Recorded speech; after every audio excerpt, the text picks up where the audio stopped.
acho que é bem interessante a gente falar depois de resultado de pesquisa, que a gente consegue fazer alguns links e mostrar não só a nossa opinião, mas fazer o link da opinião do passageiro e como que a gente pode fazer a busca da melhoria do sistema de transporte e como é que os atributos selecionados pelo passageiro faz com que a gente busque a qualificação do sistema de transporte. Então, só falando um pouquinho da CEMOB, vocês todos que estão aqui conhecem a CEMOB, né, a Federação das Empresas de Mobilidade do Estado do Rio de Janeiro. Hoje nós abrangemos os 92 municípios do Estado do Rio, com 180 empresas filiadas, mais de 2.200 linhas de ônibus e fazemos transporte de 5 milhões de passageiros todos os dias. Hoje a nossa frota é de 15 mil ônibus, com 80 mil colaboradores, sendo que 53 mais ou menos na região metropolitana, onde mais ou menos temos 240 mil pessoas envolvidas em todas as famílias envolvidas dentro dos colaboradores das empresas. Falando um pouco de governança, transparência, a CEMOB desde 2017, com a chegada de um novo presidente, a gente passou por uma série de etapas. 2017 com a nova direção, nova presidência, em 2018 com a lei da LGPD, criamos um DPO com uma série de contatos e transparência de informação e dados. Em 2019 criamos o nosso código de conduta, em 2020 criamos o canal Voz Ativa, onde temos todos a comunicação através dos nossos funcionários e fornecedores. Em 2022 criamos uma nova marca, uma nova identidade, e em 2023 temos um guia de governança onde a gente dá diretrizes para as empresas operadoras fazerem a sua governança e o seu papel de transparência no sistema. Bem, e aí mostrando, acho que a gente falou na pesquisa, a Cíntia falou muito na pesquisa, um pouquinho do comportamento do passageiro pré-pandemia e pós-pandemia. Para a gente a pandemia foi, na verdade, um marco muito importante, mas eu acho que eu queria voltar um pouquinho mais. Dizer que a crise do setor não começa na pandemia, né? Eu vou mostrar um pouquinho os nossos últimos 10 anos.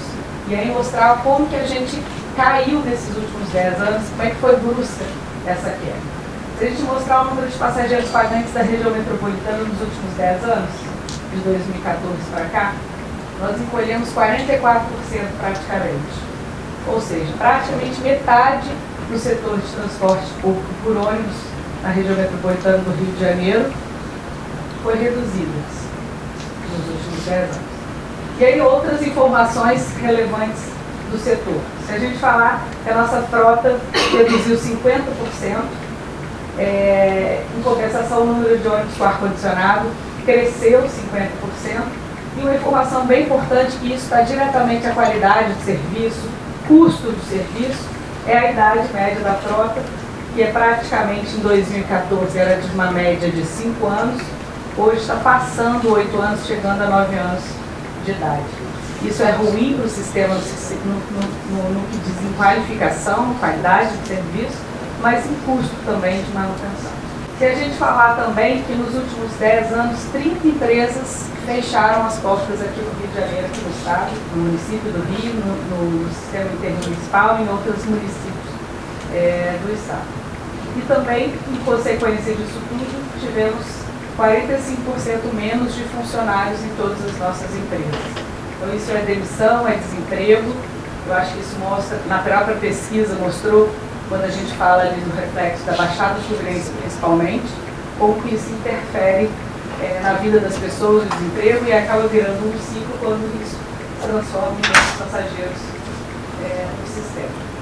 Então aqui é só um grande resumo para a gente mostrar, né, se a gente falar o quanto que o sistema vem derretendo e caindo nos últimos 10 anos. Então esse é o reflexo do nosso sistema nos últimos, de 2014 para cá, 50% menos de ônibus no sistema e 44%, 43% menos de passageiro. Esse é o sistema, o reflexo do sistema de transporte público. A pesquisa mostra e traz para a gente algumas informações, mas eu acho que agora o mais importante é a gente tentar, talvez a gente já tenha uma série de informações do porquê, e como é que a gente pode fazer para reverter isso e trazer essas pessoas de volta para cá. E aí, na pesquisa, a gente perguntou o que importa, né? Quais são os atributos principais para ele. Essa pesquisa foi feita, e essa pesquisa foi bem importante para a gente, porque não fomos nós. Normalmente, nós, do transporte, a gente fala para a gente mesmo, né? Foi a Confederação Nacional da Indústria que fez essa pesquisa, não foi o transporte. Por quê? Porque, como o transporte interfere na vida das pessoas, e principalmente quando a indústria vê que os funcionários precisam do transporte para chegar ao emprego, ela fez uma pesquisa. E aí, nessa pesquisa, ela faz o seguinte: o que faria o brasileiro utilizar mais transporte público? E na própria pesquisa da COP ficou evidente como as pessoas estão saindo do transporte público utilizando mais o automóvel, principalmente o aplicativo. E aí, quando a gente começa a olhar todos aqueles atributos que apareceram na pesquisa, tanto em outras pesquisas elas também aparecem. Por exemplo, veículos novos, conforto, lá aparecia a questão do conforto térmico, conforto físico, a questão da qualidade do sistema, a questão do tempo de viagem e outras coisas. E ao mesmo tempo, a gente também pega uma pesquisa, independente de pandemia, a gente pega uma pesquisa ali de 2017. Lá em 2017, a CNT também faz uma pesquisa e pergunta para o passageiro: o que é importante para você no sistema de transporte público? Será que a percepção... Claro que a nossa vida mudou muito pós-pandemia. A gente hoje tem outra percepção de vida, talvez. Mas será que, em relação ao transporte público, o que faria eu voltar para o sistema, será que era tão diferente assim? E isso fez com que a gente refletisse. Principalmente os atributos mais importantes, mais respondidos naquele momento, eles se repetem agora no pós-pandemia. Então as pessoas já vinham clamando por isso. Por exemplo, custo, rapidez, segurança. Se a gente lembrar o que a Cíntia falou na pesquisa do pós-pandemia, as pessoas falaram de custo, falaram de segurança e falaram de rapidez. Então, isso é 2017, nós já vamos para 7 anos e acredito que se a gente pegar a pesquisa mais atrás, provavelmente as pessoas vão estar respondendo as mesmas coisas.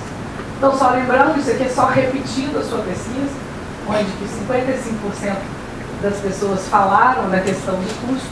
Então, é muito importante para a gente, quando a gente tenta relembrar que 45% das pessoas nos últimos 10 anos deixaram de usar o ônibus, e se a gente olhar estatisticamente, onde é que isso vai parar? Né? Como que a gente faz para atrair essas pessoas de novo? E aí, para mim, esse slide é um dos mais importantes que a gente tem.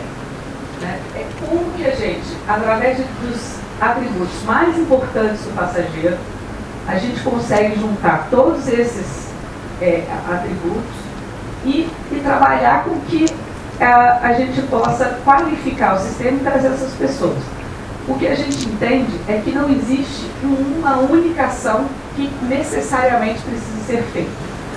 Quando eu falo em segurança pública, resolver apenas a segurança pública, eu não trago pessoas para o sistema. Eu consigo mobilizar ou preciso trazer porque a pessoa tenha mais confiança. Mas a confiabilidade é outro atributo para ela. E talvez para ter confiabilidade e disponibilidade, eu preciso trabalhar com o tempo de viagem e para isso eu preciso ter faixas exclusivas e prioridade para o sistema de transporte.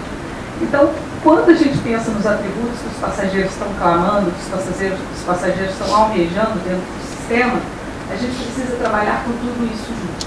E ao mesmo tempo, por mais que eu tenha tempo de viagem, por mais que eu tenha disponibilidade, isso precisa ser, de certa forma, viável para que o passageiro possa pagar.